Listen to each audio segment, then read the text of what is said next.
Her father was sick, her family poor. With hope in her heart, she traveled to the city to look for a better job. But the woman who promised help her hid a dark secret. She was into human trafficking and prostitution. When Grace refused to follow the wicked path, she was sent her out. Homeless and hopeless, she hawked gala and fanta to survive, until one day, deep in the bush, she found a dying man, unaware he was a powerful billionaire. Saving him would change her life forever. What happens next will touch your soul. Don't forget to subscribe, turn on the bell, and if this story moves you, give it a thumbs up.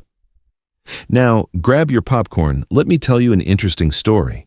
Her father, Mr. John, was once a vibrant man, a farmer, a man of dignity. But illness had reduced him to a shadow of himself. For months he had lain on a raffia mat, coughing, sweating, shrinking, and waiting for death or a miracle, whichever came first. Grace's mother was tired of everything, but she had no choice. She has been taking care of her husband since the illness happened.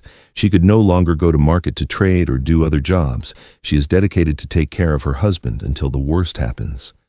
She was only 21, but life had already shown her enough hardship to age the heart of a woman twice her years. In a small village called Otuocha, nestled deep in the green valleys of southeastern Nigeria, Grace lived with her parents in a mud house that leaked when it rained and cracked when the sun scorched too hot. But they called it home. They were poor, very poor. But Grace had a dream. She wanted to change the story. She wanted to see her father rise again. She wanted her mother to smile without tears glistening behind her eyes. So one evening, when a certain Madame Olivia came to their village one evening, driving a shiny black SUV car with tinted windows and nails longer than her morals, Grace was crossing the road, depressed, like as if she has forgotten herself, and Madame Olivia almost hit, but she immediately matched the brake and rushed down to confront Grace. "Are you stupid? Don't you watch before you cross the road? So you want to put me into trouble so that the entire village will accuse me of killing a poor girl like you?" Grace quickly apologized. "I'm sorry, Ma. I was thinking too much and I did not know there was a car coming. I'm sorry, Ma," she said again. Madame Olivia was touched by the way Grace apologized, and she looked her straight into her eyes and said, "I think you need help." Madame Olivia was generous with promises. "You're too beautiful to suffer," she said, holding Grace's chin. "I have connections in Lagos, big people. You'll work in a boutique, earn good money. You'll be sending bags of rice home every month." And Grace? She believed her. It felt like a dream come true for someone to help her get a job from Lagos, and now she can finally get a good job and help her parents. She quickly rushed home to tell her parents. She packed her only bag, hugged her mother tight, knelt beside her father's bed and whispered, "I will make you proud, Papa." Her father, too weak to speak, only nodded, tears rolling from the corners of his eyes. So off she went, with just 2,000 naira in her purse, a heart full of hope, and no idea of the nightmare waiting ahead. Lagos, the city of hustlers. The air smelled like smoke, fuel, and forgotten dreams. The noise never stopped. Cars honked like they were at war. Strangers pushed past each other like time owed them something. Grace clutched her bag and followed Madame Olivia into a cramped apartment shared by 6 other girls. All of them were workers, Olivia said, and Grace was the fresh one. But something felt off. There was no boutique, no clothes to arrange, just makeup kits, short dresses, and men who came at night and left before morning. When Grace asked questions, Olivia smiled coldly. "You're not a child. You know how this city works. Do what the others do and you'll eat. Refuse and you'll starve." Grace's blood froze. She had not come to Lagos to sell her body. She had come to earn, to survive, to save her father. So she refused. Olivia didn't beg. She simply changed the lock and threw Grace out, bag, dreams, and all, into the streets of Lagos. It rained that night. Grace slept on a bench outside a roadside kiosk. Her stomach cried louder than her heart. She had no one to call, no place to go. For days, she wandered like a ghost. She begged. She picked scraps. Then she started hawking gala and fanta on the streets of Ojuelegba. dodging Okadas and Danfos, running after tired commuters and shouting, "Bye Gala, sweet Gala day here, ooh!"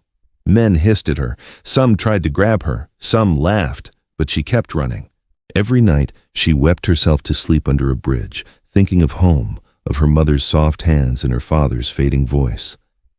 Still, Grace did not lose her dignity. She did not give in. Even when hunger felt like a demon clawing at her belly, she chose suffering over selling her body for money. Then, one day, everything changed. It was a Thursday afternoon, and the sun was cruel that day. Grace, weak and worn, had barely sold 5 Gala and 1 Fanta.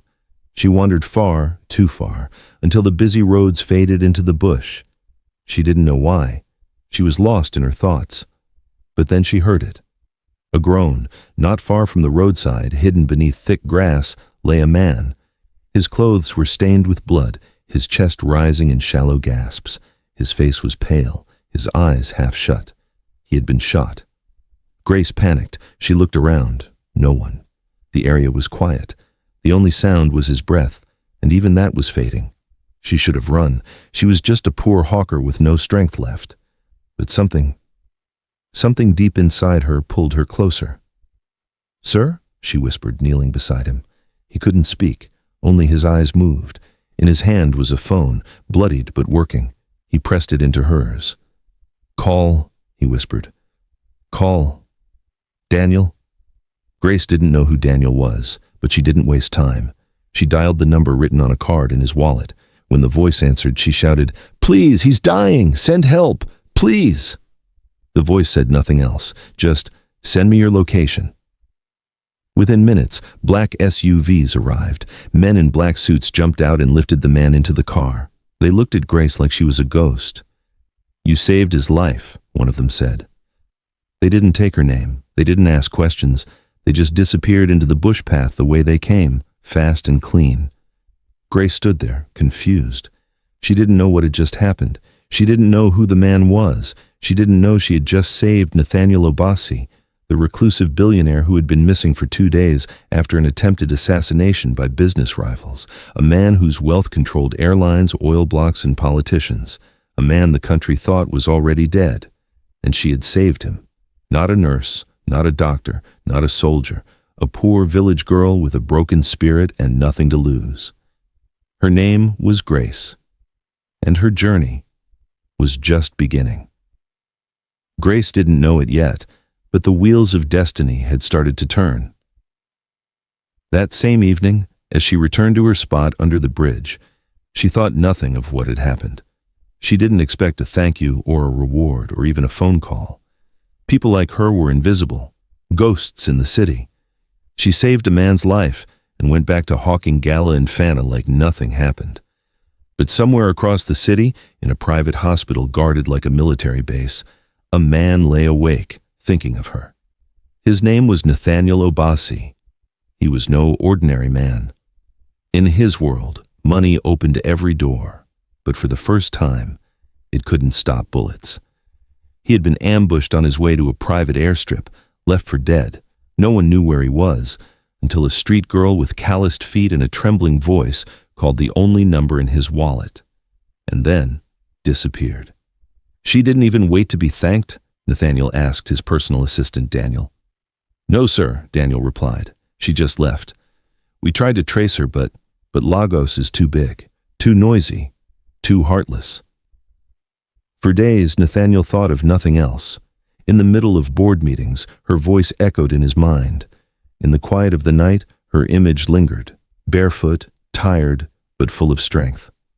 "Find her," he said one morning. Daniel blinked. "Sir?" "Find her, the girl who saved my life. I don't care how long it takes." Meanwhile, Grace's life hadn't changed. She was still hawking Gala and Fanta in traffic, still sleeping under the bridge, still dreaming of home. But something in her had shifted. She didn't know why, but she felt something coming, like a soft whisper in the wind, like a quiet voice saying, "Hold on." Then, one morning, just after sunrise, it happened. Grace was on her usual route, walking past a filling station in Surulere, when a black SUV stopped beside her. She froze. She thought it was LASTMA or police. Maybe they thought she had done something wrong. But the window rolled down slowly, and there he was, the man she had saved, wearing dark sunglasses and a white caftan, clean, alive, and smiling. "Hello, Grace," he said. Her heart nearly stopped. How do you know my name?" she asked, her voice cracking. "I remember your voice. You called me sir even when I was bleeding. That voice saved my life. I've been looking for you." Grace didn't know what to say. She wanted to kneel, to cry, to run, all at once, but she just stood there, eyes wide, mouth open. Then Nathaniel stepped out of the car and walked toward her, not like a billionaire, but like a man greeting a queen. "I owe you my life," he said. "No, sir," she whispered. I just did what anyone would do." "No," he smiled. "Most people would have walked away, but you didn't." He looked at her from head to toe. She was still wearing the same old slippers. Her dress was faded, her gala carton on her hand and Fanabal balanced on her head like a crown she never knew she wore. "Come with me," he said. And just like that, her life changed. For the first time in her life, Grace entered a mansion, marble floors that echoed, chandeliers that sparkled like stars, curtains thicker than any blanket she'd ever used, staff in uniforms, security with guns. Everything smelled expensive. "I don't belong here," she whispered. Nathaniel turned to her gently. "You belong anywhere you survive." He gave her a guest room. No, a guest palace. Grace stood in the bathroom staring at the toilet for 5 minutes. She didn't even know how to flush it. Then came the food, jollof rice with chicken so big it looked like turkey. She ate slowly, carefully, like someone afraid the plate might disappear if she blinked too long. But it didn't. It was real. All of it. For the first time in weeks, she slept on a mattress, with a blanket, under a roof. And she didn't have to listen for police sirens or rats or night sounds of danger. She slept and dreamed. The next morning, Nathaniel called her to the balcony. "I want to help you," he said. She shook her head. "You've already done more than enough, sir." But he insisted. "What's your dream, Grace?" She hesitated. "No dream is too small," he added. So she took a deep breath. "I want to go to school. I want to become a nurse, maybe even a doctor. I want to help people, like I helped you." Nathaniel smiled. "Then that's exactly what you'll do." A new chapter began. Nathaniel sponsored her education, enrolled her in a finishing school first, how to speak, dress, write, use a computer, then nursing school, paid everything in full. But he didn't stop there. He sent money to her parents in the village, bought her father medication. Her mother cried the day they received a bag of rice, beans, oil, and a letter that read, "From your daughter Grace, with love." Mr. John began to recover. Mama Ruth stopped fasting every week. The village buzzed with gossip. "She's in Lagos, oh, and she's doing well." But no one knew how or why. Back in the city, something else was growing, quietly, softly, between Grace and Nathaniel. It started with evening conversations, then laughter, then silence that said more than words ever could. Grace began to see him not just as the man she saved, but as a man who saved her back. And Nathaniel? He began to see Grace not just as a poor girl from the village, but as the only person who had touched his life without asking for anything in return. But every beautiful thing has its shadow. As Nathaniel was away on a business trip, Grace heard voices in the mansion, angry, cold. "I don't care if she saved his life," one woman shouted. "She's a gold digger, a village girl." It was Bianca, Nathaniel's childhood friend, and secretly the woman who wanted to marry him. She had just returned from the UK and wasn't pleased to find another woman living in her spot. "She'll ruin his reputation," Bianca hissed. "We must get rid of her." Grace stood behind the corridor wall trembling, and soon whisper grew in the house.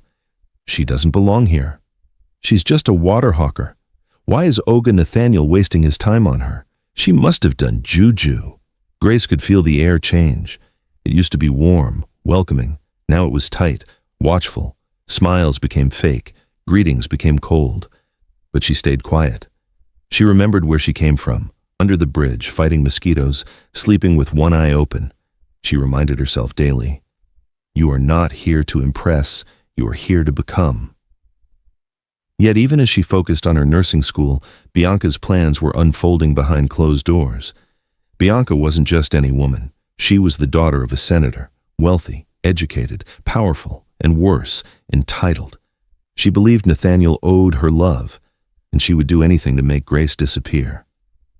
One Saturday morning, while Nathaniel was still out of the country, a strange visitor came to the mansion, a police officer. He walked in, straight-faced, holding a brown file. "Is Miss Grace John here?" The house staff looked confused. Grace, who had been reading on the balcony, came down slowly. "I'm Grace," she said quietly. "You're under investigation," he said flatly, "for theft and identity fraud." The room spun. "What?" she whispered. "Me?" "Yes," the officer said. "A large amount of money was transferred from Mr. Nathaniel's personal account to a new account in your name 2 days ago." I don't even have a bank account," Grace cried. Bianca stood behind the pillar, pretending to gasp in shock. "Oh my God, I knew something was off about this girl." The officer showed her a printed bank statement. There it was, her name, her picture, her supposed signature, a fake bank account, a fake ID, over 30 million naira stolen. Grace's knees gave way. She collapsed on the floor. "I swear, I don't know anything about this. I didn't steal. I would never." But the house was already whispering. Even Daniel, the loyal assistant, looked at her with doubt in his eyes. "Take her," the officer said. She was dragged out of the mansion in handcuffs. In the small, smelly prison cell in Ikoyi, Grace cried until her throat was sore. The other inmates mocked her. "Nadam, all these small girls where they follow big man. When he go bad, dem go begin cry." Grace didn't argue. She just stared at the wall, her heart breaking in silence. In one moment, everything had collapsed. Her dreams, her future, her dignity. She wasn't allowed to call anyone. She didn't know if Nathaniel had returned. All she had was the tattered Bible she kept in her bag, now stained with tears. But fate, like fire, burns through lies. When Nathaniel returned to the country, he walked into his mansion expecting a smiling Grace, but instead, he was met with silence. No greetings, no tray of food, no warm light in the guest room. "Where is she?" he asked. Bianca stood dramatically at the top of the staircase. "She's gone, Nathaniel. She used you. She stole from you." Daniel handed him the police report. Nathaniel read it once, then twice, then slowly turned to Daniel. "Does this make sense to you?" Daniel hesitated. "Sir, I don't know anymore." The account had her picture. Her name. Nathaniel took a deep breath, pulled out his phone, and called the bank manager. "Run a forensic check. I want every fingerprint, every IP address, every keystroke." 2 days later, the results came back. The photo and ID card that was used to create the account was fake. They searched for her other account, but she has never opened a bank account before. The signature was fake. Nathaniel's eyes went cold. He stormed into his father's old study where Bianca was sipping wine. "You did this," he said. Bianca stood. "Nathaniel, let me explain. You framed an innocent girl. You sent her to jail." "She's not one of us," Bianca shouted. "She's a street girl. She belongs in the gutter." Nathaniel walked out. The next morning, before dawn, Grace sat curled in a corner of the cell, coughing from the cold.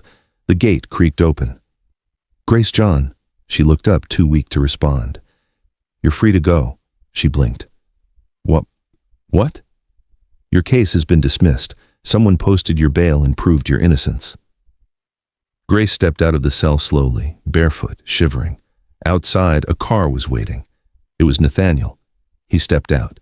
This time, he was the one who knelt. "I failed you," he said. "I should have protected you." Tears rolled down Grace's cheeks. "They called me a thief. I didn't steal. I swear." "I know," he whispered. "I know everything now." And then, right there, on the pavement outside the prison, he wrapped her in his arms. Later on, Bianca was arrested.